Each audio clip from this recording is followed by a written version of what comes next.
vamos continuar fazendo a leitura aqui. Os parênteses estão nos parágrafos 2 e 6, são usados para apresentar dados complementares à entrevista e assegurar sua compreensão. Nos demais parágrafos, parênteses foram empregados com qual finalidade? Então, nós temos 3 alternativas aí, você vai colocar no restante dos parágrafos qual foi a finalidade do uso dos parênteses, tá bom? Exercício número 11. A entrevista, gênero que circula principalmente em jornais, pode ter diferentes objetivos. Assinar o objetivo principal dessa entrevista. Então, nós temos 2 alternativas, uma dessas está colocando qual que é o objetivo da entrevista que você acabou de ler aqui, tá bom? Então, você vai marcar um X aí. Exercício número 12. Leia os conceitos a seguir. Então, nós temos o conceito de relato e o conceito de argumentação. Então, relato é uma tipologia textual que tem o objetivo principal de contar fatos reais, vivenciados não por quem os conta. Um gênero muito comum dessa tipologia é o relato pessoal. Geralmente o relato é escrito em primeira pessoa e o tempo verbal predominante no discurso pode ser o presente ou o pretérito. O registro pode variar entre formal e informal, dependendo do grau de intimidade entre o autor e os interlocutores, ou seja, entre o autor e quem vai ler o texto, tá bom? Argumentação é uma tipologia textual cujo objetivo principal é defender uma ideia ou um ponto de vista sobre algum assunto.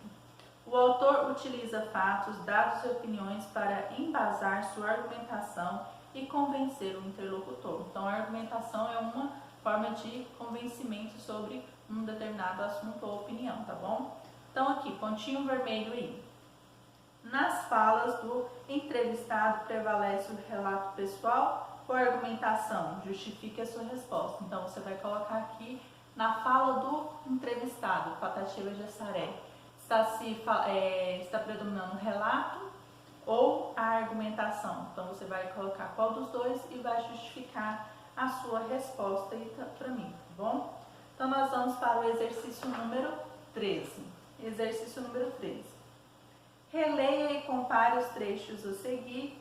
Em seguida, relacione as colunas de acordo com as características de cada gênero. Então, nós temos o trecho 1 e o trecho 2. E depois aqui, nós temos essa relação de literatura de cordel e entrevista. Então, no trecho 1 é um trecho da literatura de cordel e no trecho 2 é um trecho da entrevista. Então, vocês vão fazer a leitura, tá, destes 2 trechos aí, para poder responder, porque está comparando esses 2 gêneros, o gênero literatura de cordel e o gênero entrevista, tá bom? E você vai relacionar literatura de cordel e entrevista.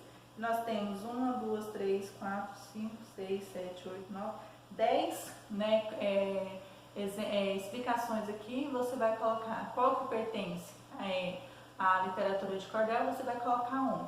E qual que pertence à entrevista, você vai colocar o número 2, tá bom? E agora nós vamos para o exercício 14 e o último exercício, tá bom? Da aula de hoje. Agora é a sua vez de escrever uma entrevista.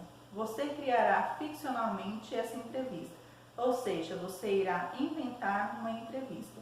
Então, eu coloquei assim para que facilite para vocês do que vocês ter que ir atrás de alguém, mas caso você deseje entrevistar alguém, está aberto também essa possibilidade, tá bom? Mas caso você ache difícil ter que ir atrás de uma pessoa para entrevistar, você vai criar essa pessoa e vai entrevistar essa pessoa, tá bom? Você pode falar sobre esportes, moda, culinária, jogos, etc. Então, nessa entrevista que você vai criar, você pode falar sobre jogos, sobre comida, sobre moda, sobre futebol, tá bom? Você pode falar daquilo que você gosta de falar, porque aí fica mais fácil de você desenvolver essa entrevista, tá bom? Ficcionalmente, você irá entrevistar uma pessoa falando de algo que você goste. Então, você ficcionalmente vai fazer isso, tá bom? Então, que vocês tenham um bom trabalho. Qualquer dúvida, estarei à disposição na plataforma, tá bom? E para tirar essa dúvida de alguma questão que vocês não conseguiram compreender, tá bom? Então, beijos e até qualquer momento.